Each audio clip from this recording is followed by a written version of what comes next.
C'est de Marrakech que je vous invite à découvrir à travers cette leçon les différents aspects de l'élan et du long jeu.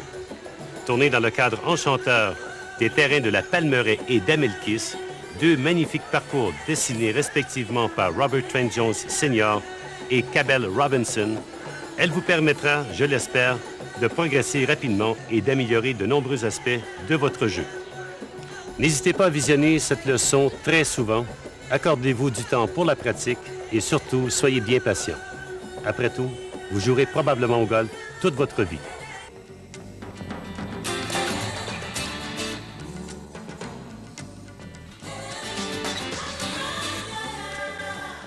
Avant même de s'attarder à la technique de l'élan comme telle, je crois qu'il serait très important de comprendre ce qu'est un élan complet.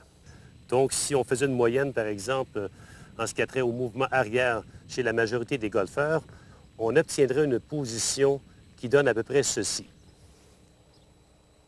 Donc, à partir de cette position, ce qu'on espère à la descente, c'est de créer une certaine accélération qui permet au bâton de prendre le maximum de vitesse lors de l'impact sur la balle et surtout de compléter le cercle et même de le dépasser.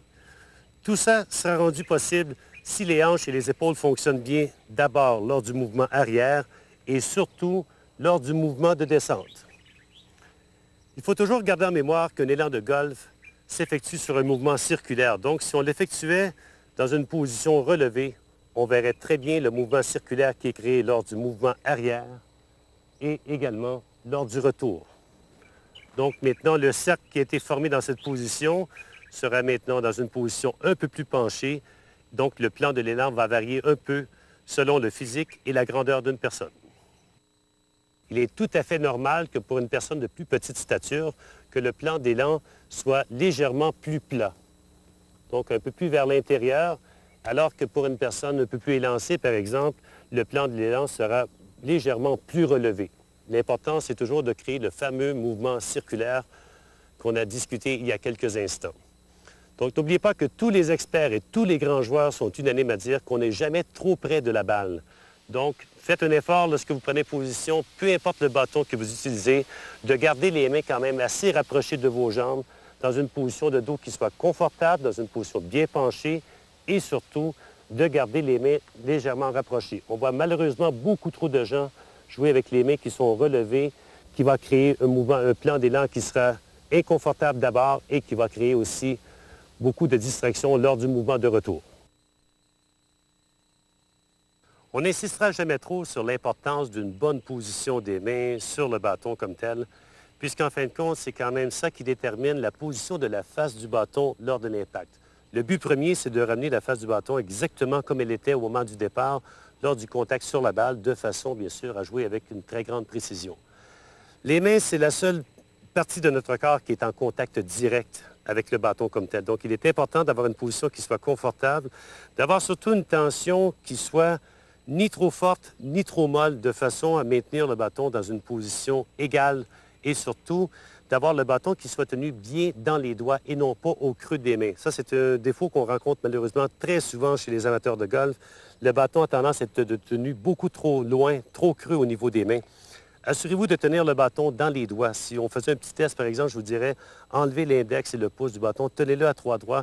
Vous aurez une sensation de lourdeur au niveau de la tête du bâton et vous aurez aussi l'impression peut-être que le point le plus creux de votre main ne touche pas tout à fait à la poignée comme telle. C'est un peu comme si on avait un coussin d'air au creux de chacune des mains, de façon à ne jamais perdre la sensation que la tête du bâton est très lourde. Concernant la position comme telle, on a 3 sortes de prises qui s'emploient au golf. Il y a la prise superposée, il y a la prise entrecroisée, également la prise baseball. La plus populaire chez les hommes, c'est sans aucun doute la prise superposée, donc le petit doigt qui est tout simplement positionné ici entre l'index et le majeur, de façon à sentir les mains qui sont bien rapprochées l'une de l'autre et s'assurer d'autant plus que les mains vont travailler en harmonie. En ce qui est trait à la grippe entrecroisée, je vous dirais que c'est peut-être celle qui est plus employée au niveau des femmes, par exemple, ou les hommes qui ont des doigts peut-être un peu plus courts, également pour les juniors. Et en ce qui a trait à la grippe baseball, celle-là, elle n'est pas vraiment conseillée puisque les mains ont tendance à travailler un peu indépendamment l'une de l'autre.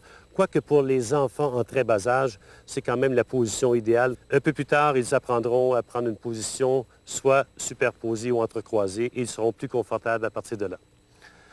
Position des mains maintenant, pour les joueurs droitiers, la position idéale de votre pouce gauche devrait se retrouver à 1 heure sur un cadran si on tient compte que le dessus de la poignée est midi, par exemple. Donc, le pouce gauche se retrouve un peu vers l'intérieur et le pouce de votre main droite devrait se retrouver, lui, à 11 heures. Donc, les paumes de main qui se font face dans une position, encore une fois, qui soit confortable. Pour le joueur gaucher, c'est exactement le contraire. Donc, le pouce de votre main droite qui se retrouve légèrement vers l'intérieur, donc position 11 heures, et le pouce de votre main gauche qui se retrouve, lui, à 1 heure. Encore une fois, les mains sont très rapprochées l'une de l'autre, dans une position qui vous est très confortable, sans trop avoir de tension.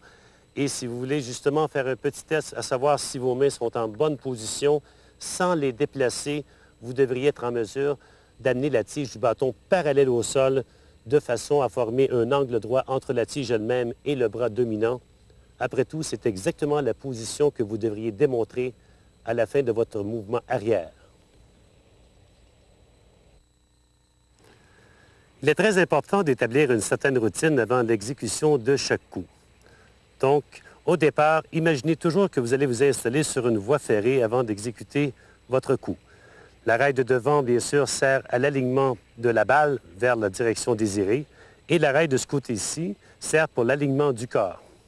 Un point bien important, choisissez un point de repère devant la balle, idéalement un pied ou un pied et demi devant la balle qui va vous servir un peu comme une mire de carabine. C'est beaucoup plus facile de s'aligner vers une cible située à des centaines de pieds à partir d'un point de repère bien choisi à l'avance.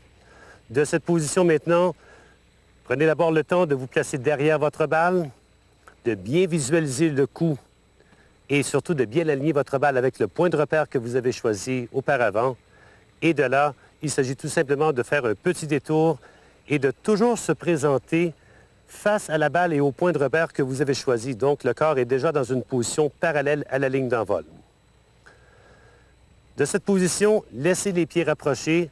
Prenez une position de main qui vous soit très confortable. On se penche vers l'avant. On forme un bon triangle, c'est-à-dire l'extension des bras par rapport aux épaules. Et finalement, on écarte les pieds en bonne position et on plie les genoux légèrement vers l'intérieur de façon à se sentir bien ancré, une position athlétique donc, avec le poids qui est surtout réparti sur la partie intérieure de vos pieds. De cette position, vous êtes prêt à faire feu.